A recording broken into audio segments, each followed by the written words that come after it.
Les alpha-bloquants et les bêta-bloquants sont deux types de médicaments anti-adrénergiques postsynaptiques qui empêchent leurs récepteurs respectifs d'être stimulés par les catécholamines, comme la noradrénaline et l'épinéphrine.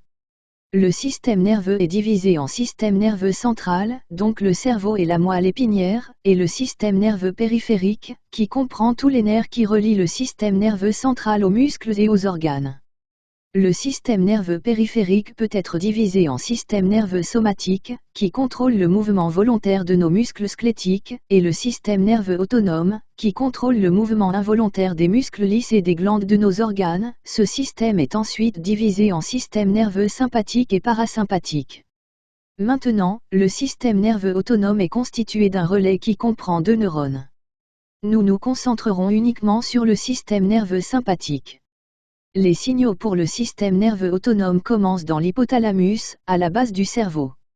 Les neurones hypothalamiques ont de très longs axones qui transportent des signaux jusqu'au noyau thoracique et lombaire de la moelle épinière, où ils synapsent avec les corps cellulaires des neurones préganglionnaires.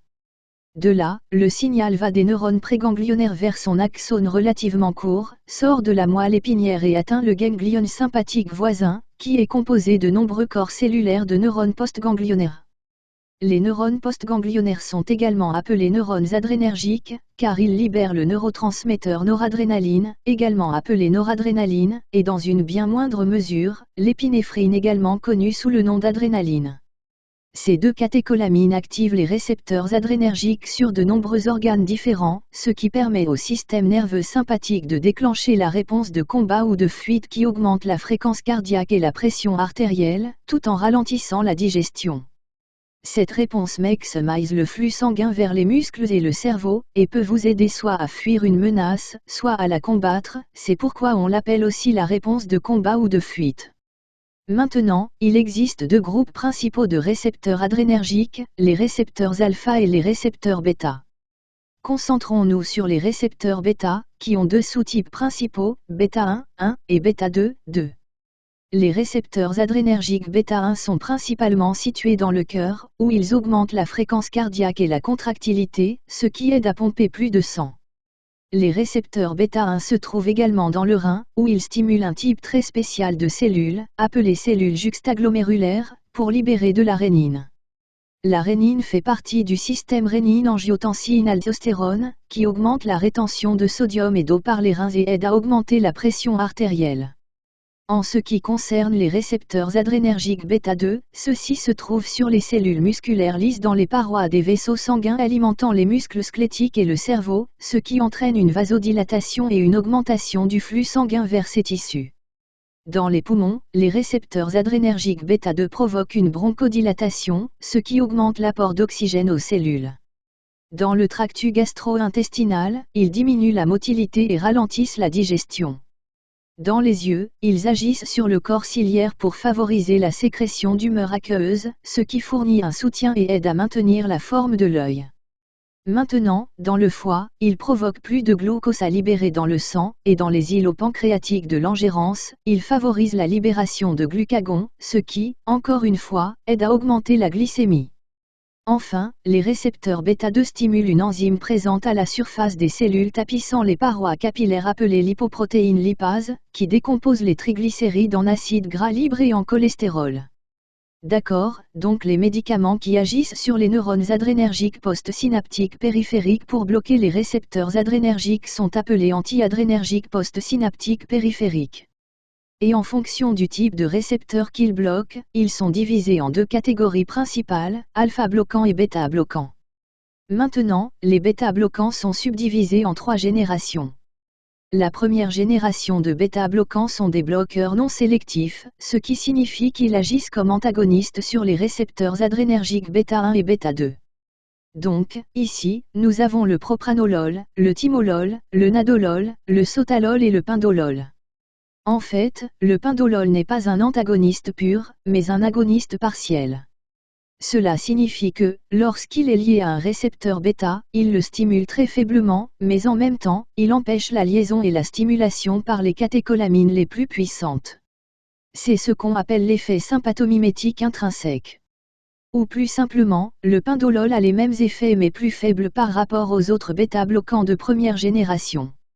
Maintenant, en bloquant les récepteurs bêta-1 dans le cœur, ces médicaments diminuent la fréquence cardiaque et la contractilité, ce qui permet au cœur de travailler moins fort et de pomper moins de sang, ce qui entraîne une baisse de ses besoins en oxygène et en énergie, ainsi qu'une baisse de la pression artérielle.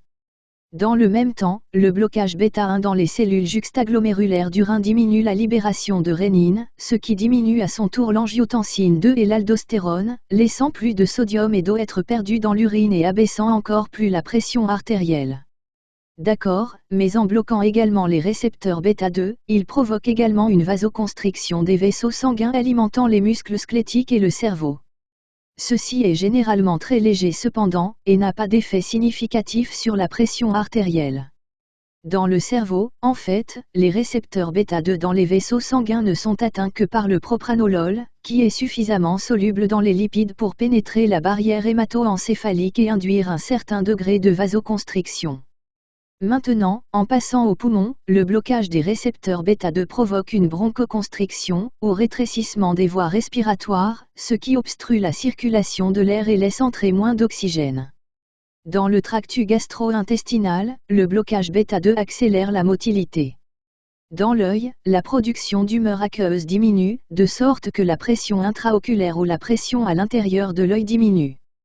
Maintenant, dans le foie, moins de glucose est libéré dans la circulation sanguine, et le pancréas libère moins de glucagon, il en résulte donc une diminution de la glycémie.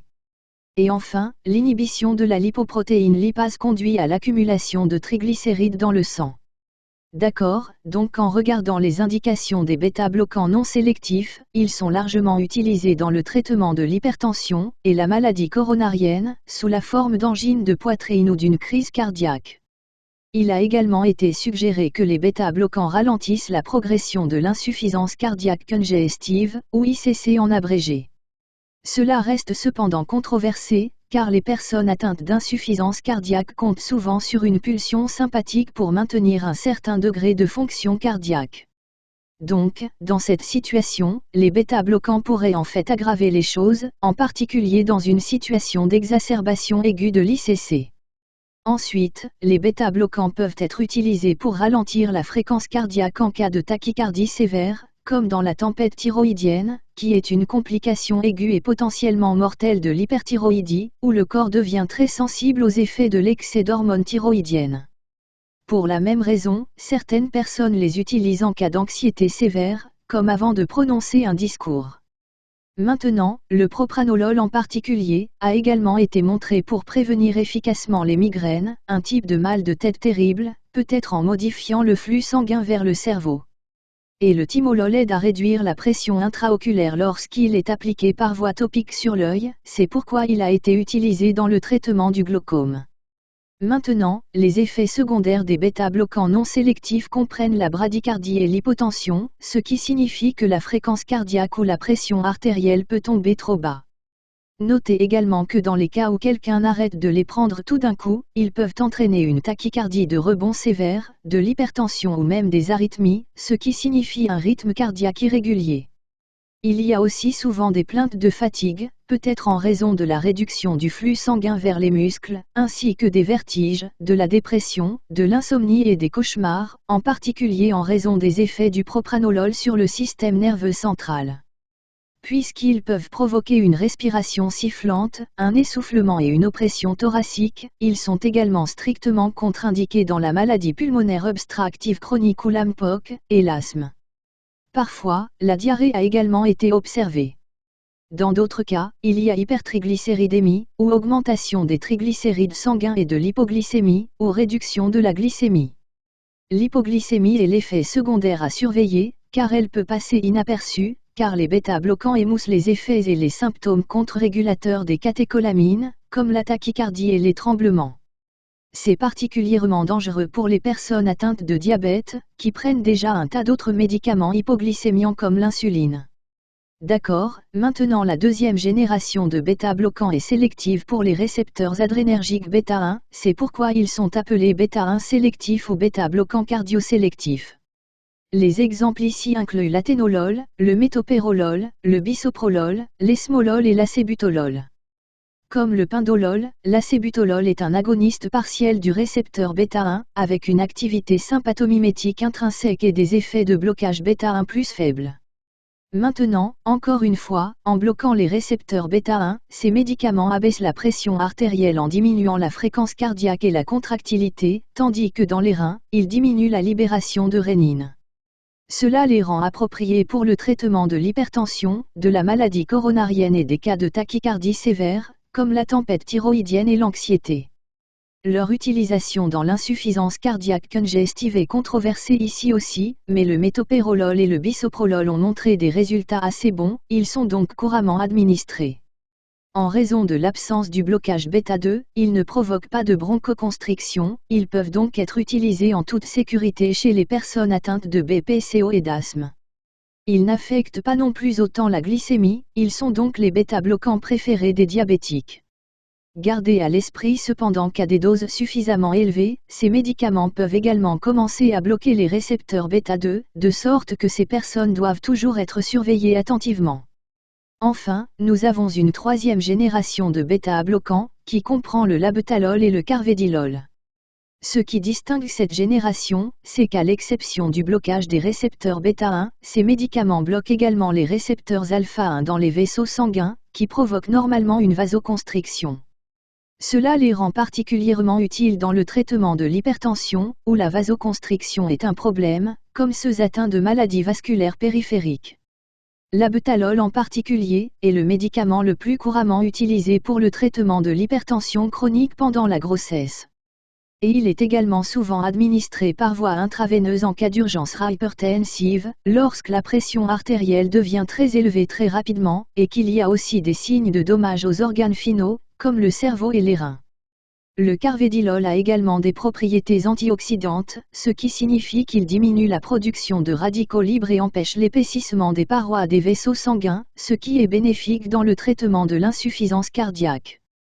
Cependant, le labetalol et le carvedilol ont tous deux des effets secondaires du blocage alpha, comme l'hypotension orthostatique, où il y a une chute soudaine de la pression artérielle lorsque l'individu s'allonge brusquement allongé ou assis, pour se lever. Maintenant, nous voulons faire un mnémonique simple et amusant qui vous aidera à mémoriser et à retenir efficacement tous ces faits pharm. D'accord, puisque les bêta-bloquants se terminent par « lol », mettons-les dans le club de comédie lol. Mettons en place 3 étapes pour les 3 générations. Toutes les étapes sont décorées de petits cœurs avec des couteaux qui les poignardent pour représenter une maladie coronarienne comme une crise cardiaque. Les étages ont tous des microphones avec des brassards de pression artérielle enroulés autour d'eux pour l'hypertension. D'accord, donc la première étape est étiquetée bêta 1 et 2, pour les récepteurs ciblés par les bêta-bloquants de première génération. À ce stade, nous avons le propranolol, le timolol, le nadolol, le sotalol et le pindolol. Alors prenons un sketch sur un homme nommé Tim pour timolol, qui boit un soda pour le sotalol. Il essaie de réparer son grill au propane représentant le propranolol, mais ça ne va pas bien. Frustré, il tire l'épingle sur une grenade pour le pindolol et le nadolol, et décide de faire exploser le tout. Maintenant, pour des indications spécifiques aux médicaments, Tim est tellement en colère que ses yeux sortent, ce qui représente une augmentation de la pression intraoculaire et du glaucome.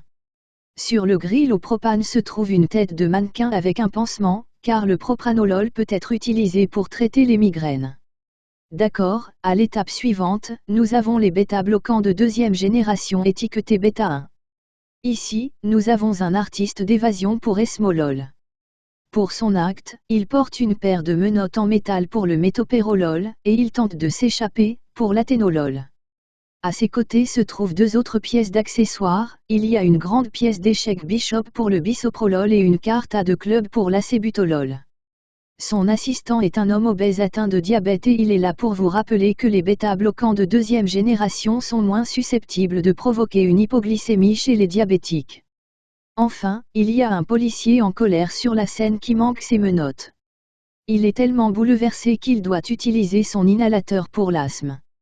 Cela vous aidera à vous rappeler que les bêta-bloquants de deuxième génération peuvent être utilisés chez les personnes atteintes de MPOC et d'asthme, car ils ne provoquent pas de bronchoconstriction. Entre la première et la deuxième étape, mettons quelques troubles qui peuvent être traités par les 2 groupes de médicaments. Ayons donc une tornade avec de petits nudes papillons dedans, pour représenter la tempête thyroïdienne. La main de scène la regarde anxieusement pour représenter l'anxiété. D'accord, en passant à l'étape finale étiquetée bêta 1 et alpha 1, nous avons les bêta-bloquants de 3e génération. Sur cette scène est un médecin en blouse de laboratoire pour le labetalol, et elle fait de la ventriloque avec un cadavre pour le carvedilol.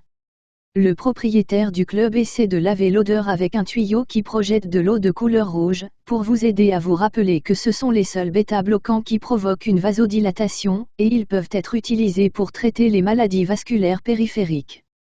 Maintenant, pour les effets secondaires, utilisons le public devant chaque scène. Par première étape, nous avons 2 tables étiquetées bêta 1 et bêta 2.